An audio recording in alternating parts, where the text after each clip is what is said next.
Hi అండి, welcome to my channel passion to grow. మీరు నాలాగే జీవితంలో ఎదగాలనుండి ఎదగలేదు, లేదా ముందుకెళ్ళాలనిపిస్తుంది కానీ ఎలా వెళ్ళాలో అర్థం కావట్లేదు అని చెప్పి సతమతమవుతున్నారా? అయితే ఈరోజు స్టోరీ నాలాంటి మీకోసమే. ఇంకా ఆలస్యం చేయకుండా కథలోకి వెళ్ళిపోదాం.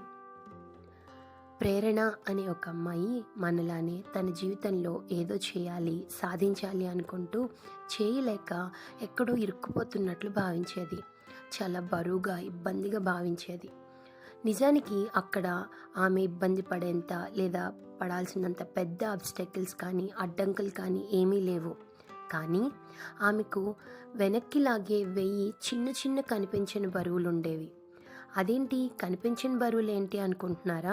అవేనండి, నిరంతరం మనల్ని నువ్వు చేయలేవేమో, నీ వల్ల కాదేమో అనే సందేహాలు, పనులు వాయిదా వేసే లేదా పర్వాలేదులే తర్వాత చేద్దాంలే, లేదా ఎవరేమనుకుంటారో అనే భయాలు, కంఫర్ట్ జోన్ దాటి ఏ పనిని యాక్సెప్ట్ చేయలేక ఇరుక్కుపోయే సందర్భాలు లాంటివన్నీ మనకి చిన్న చిన్న కనిపించిన బరువులేనండి. అయితే ప్రేరణ లక్ష్యం ప్రొఫెషనల్ గ్రాఫిక్ డిజైనర్గా మారడం. ఆమెకు ప్రతిభ ఉంది, కానీ ఆ బరువులు ప్రతి అడుగును మరింత భారీయుతంగా మార్చేసి ఆమెను వెనక్కి లాగేసేవి. ఒక పని మొదలుపెట్టేది, చిన్న చిన్న డైవర్షన్స్ వల్ల పనిని మధ్యలో వదిలిపెట్టేసేది. తను వీటన్నిటిని అబ్జర్వ్ చేసి అయ్యో నేనేంటి ఇలా ఉండిపోయాను అనుకుంటూ తను కోల్పోతున్నట్లు, తన టాలెంట్స్ అన్నీ తనకి పనికిరానట్లు అనిపిస్తూ ఉండేది. అయితే ఒకానొక రోజు ఆమె గైడ్ ప్రేరణను పిలిచి, అసలు ఏమైంది ప్రేరణ నీకు? ఎందుకు ఇలా సఫర్ అవుతున్నావు? ఎందుకు ఇలా డౌన్ అయిపోతున్నావు, డల్ అయిపోతున్నావు అని అన్నప్పుడు ప్రేరణ తన బరువుల గురించి చెప్పింది. అప్పుడు ప్రేరణ గైడ్, నువ్వు ఆ బరువులన్నింటినీ ఒకేసారి ఎత్తమని ఎవరన్నారు? ఎందుకు అనుకుంటున్నావు ఒకేసారి చేయాలి అని? అది అలా అవసరం లేదు ప్రేరణ, నువ్వు వాటిని రోజు కొంచెం కొంచెంగా చేస్తే చాలు అని సలహా ఇస్తూ చిన్న ప్రణాళికను ఇచ్చారు. అయితే ఆ ప్రణాళికను చూద్దామా? మొదటిది, నాన్ జీరో డే కమిట్మెంట్. నువ్వు అనుకున్న పని లేదా మొదలుపెట్టిన పని ఎంతో కొంతైనా చేయడం.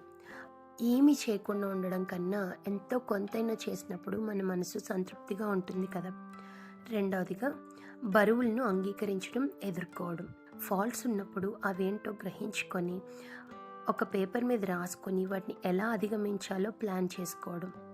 మూడవదిగా, చిన్న చిన్న అలవాట్ల శక్తి. అవి చిన్నవే కానీ ఆ అలవాట్లు నిలకడగా కన్సిస్టెంట్గా రోజు చేసినప్పుడు నీలో ఎంతో మార్పు వస్తుంది ప్రేరణ. ఏం చేయాలనుకున్నా చిన్నగా మొదలుపెట్టు. స్మాల్గా మొదలుపెట్టి కన్సిస్టెంట్గా గంట చేయాల్సిన చోట 10 నిమిషాలే చేయి. కానీ అది రోజు నిలకడగా చేస్తున్నప్పుడు నీ జీవితంలో అతిపెద్ద మార్పును నువ్వు చూడగలుగుతావు.